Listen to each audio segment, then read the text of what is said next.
ज़िंदगी से ऐसे अबवाब को डिस्कस करते हैं जिनको फॉलो करने के बाद आप अपनी ज़िंदगी को दरख्शिंदा बना सकते हैं।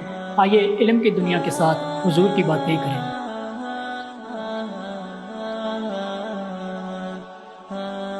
कोई भी सोशल सिस्टम होता है ना, उसकी सक्सेस के लिए बहुत ज़्यादा ज़रूरी होता है कि वहाँ पे लोगों को ट्रीट कैसे किया जाता है।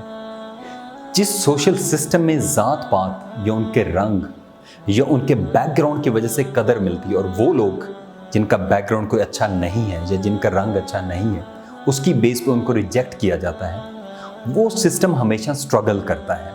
फॉर एग्ज़ाम्पल, आज यूरोप के अंदर ज़ात पात, रंग, नस्ल, इसके ऊपर बहुत ज़्यादा कड़ी नज़र रखी जाती है, जिसको बोलते हैं रेसिज्म। कि रेसिस्ट लोग जो हैं उनको रेजिस्ट किया जाता है। उन कंट्रीज़ के अंदर किसी भी कलर के लोग, किसी भी बैकग्राउंड के लोग, उनको ओन किया जाता है। Yes, there are some deep roots कि लोग रिजेक्ट भी करते हैं, लोग कल्चर को जो है एक्सेप्ट भी नहीं करते, बट जनरली उस सोशल सिस्टम के अंदर वहाँ पे लोगों को बताया जाता है कि accept people just the way they are. लेकिन जब हम ईस्ट की तरफ आते हैं तो अनफॉर्चुनेटली यहाँ पे ज़ात पात बहुत बड़ी चीज़ बन चुकी है। यहाँ पे कलर की बेस पे, हाइट की बेस पे, बैकग्राउंड की बेस पे, ज़ात की बेस पे लोगों को जज किया जाता है। अब अगर हम यही सेम चीज़ 1400 साल पहले ली जाए तो हजूर पाक सल्लल्लाहु अलैहि वसल्लम के थ्रू अल्लाह सुब्हानहू तआला ने हमें सबसे खूबसूरत पैगाम दिया था खुतबा जुम्मतुल विदा में, जब हजूर पाक सल्लल्लाहु अलैहि वसल्लम ने बोला था कि किसी अरबी को किसी अजमी पे, किसी अजमी को किसी अरबी पे, किसी काले को किसी गोरे पे और किसी गोरे को किसी काले पे कोई फौकियत हासिल नहीं है। और फौकियत का पैमाना क्या है? तकवा। तो टेक्निकली ह्यूमन हिस्ट्री में this was the first speech ever जिसमें रेसिज्म को टैकल किया गया था, ज़ात पात को टैकल किया गया था। हजूर पाक सल्लल्लाहु अलैहि वसल्लम की ज़िंदगी से पहले ज़ात पात की बेस पे पूरा मुआशरा डिवाइड हो चुका था। पूरे मुआशरे में एक ख़ास सेक्शन था जिनको इज़्ज़त भी मिलती थी, और उससे सेक्शन के जो कम लोग थे उनको कोई इज़्ज़त नहीं मिलती थी। बेटियों को दफना दिया जाता था। हजूर पाक सल्लल्लाहु अलैहि वसल्लम ने उस सिस्टम को चेंज किया। आप सल्लल्लाहु अलैहि वसल्लम ने लोगों को बताया कि किसी को भी किसी के ऊपर कोई फौकियत नहीं। जब हजूर पाक सल्लल्लाहु अलैहि वसल्लम ने मक्का को फतह किया, जब आप एक फोर्स बन चुके थे, तो आपने सबसे पहले यही पैगाम दिया कि आज से कोई किसी से बड़ा नहीं है, एवरीबडी इज इक्वल।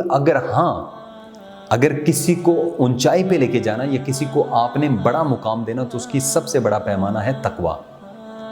दूसरी चीज़, हजूर पाक सल्लल्लाहु अलैहि वसल्लम ने उस दौर में जब गुलामों को बुरा ट्रीट किया जाता था, उस दौर के अंदर जब गुलामों को बेइज्जत किया जाता था, जब गुलाम की ज़िंदगी जानवरों से भी बदतर थी, उस दौर में हजूर पाक सल्लल्लाहु अलैहि वसल्लम ने हज़रत बिलाल हबशी को वो मुकाम दिया कि उनको अजान देने जैसे बड़े मुकाम के ऊपर फाइज किया कि जब उनकी अजान गूंजती थी तो लोग दौड़े चले आते थे मस्जिदों की तरफ। हजूर सल्लल्लाहु अलैहि वसल्लम ने, अल्लाह सुब्हानहू तआला के पैगंबर हमारे लिए सबसे खूबसूरत उसवा हसना है, हमारे लिए सबसे बड़ी खूबसूरत मिसाल है। उन्होंने जो हमें मिसालें दी उससे बढ़ के हमारे लिए कोई मिसाल नहीं है।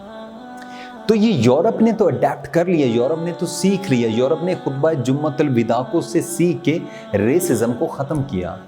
आज हमें देखना अपनी सोसाइटी की बेस पे, आज हम डिवाइडेड हो चुके हैं। ज़ात पात की बेस पे हम लोगों की कदर करते हैं, पैसे बैंक बैलेंस की बेस पे हम लोगों की कदर करते हैं। जिसके पास पैसा ज़्यादा तो वो जल्दी से अपनी ज़ात बदल लेता है। तो क्या हमने इन चीज़ों को सीखा नहीं है? जो हजूर सल्लल्लाहु अलैहि वसल्लम ने, जो अल्लाह सुब्हानहू तआला के पैगंबर ने हमें चीज़ें बताई थी, हमें उनको ओन करने की ज़रूरत है। आज यूरोप से ज़्यादा हमारे मुआशरे को ज़रूरत है कि हजूर पाक सल्लल्लाहु अलैहि वसल्लम की तालीमात को हम बच्चों तक लेके जाएं, उनको बताएं कि आपका रोल मॉडल बिल गेट्स भी नहीं है, आपका रोल मॉडल स्टीव जॉब्स भी नहीं है। अगर आपने बिजनेस में जाना तो हजूर पाक सल्लल्लाहु अलैहि वसल्लम से बढ़ के कोई भी ज़ात आपके पास नहीं है। अगर आपने रिफॉर्मिस्ट बनना तो हजूर पाक सल्लल्लाहु अलैहि वसल्लम से बढ़ के कोई ज़ात नहीं। अगर आपने एंटरप्रेन्योर बनना तो हजूर पाक सल्लल्लाहु अलैहि वसल्लम से बढ़ के कोई नमूना नहीं हमारे लिए। हमने अपने बच्चों को बताना है ज़ात पात, नस्लें, ये कुफर के दौर की बातें थी, हमें इनसे निकलना है। हजूर पाक सल्लल्लाहु अलैहि वसल्लम ने जो खुतबा जुम्मतुल विदा में जो बोला था, हमें रियल लाइफ में उनको अप्लाई करना है, हमें हजूर पाक सल्लल्लाहु अलैहि वसल्लम की ज़ात से सीखना है। इसी में ही हमारी बेहतरी है। कल को जब हम हजूर पाक सल्लल्लाहु अलैहि वसल्लम को मुंह दिखाएंगे तो हम इस काबिल ज़रूर बने कि हमारी आंखें शर्मिंदगी से नीचे ना झुकी हों। अपना बहुत ज़्यादा ख्याल रखिएगा। अल्लाह सुब्हानहू व तआला हम सबका हामी और नासिर हो। जज़ाकल्लाह।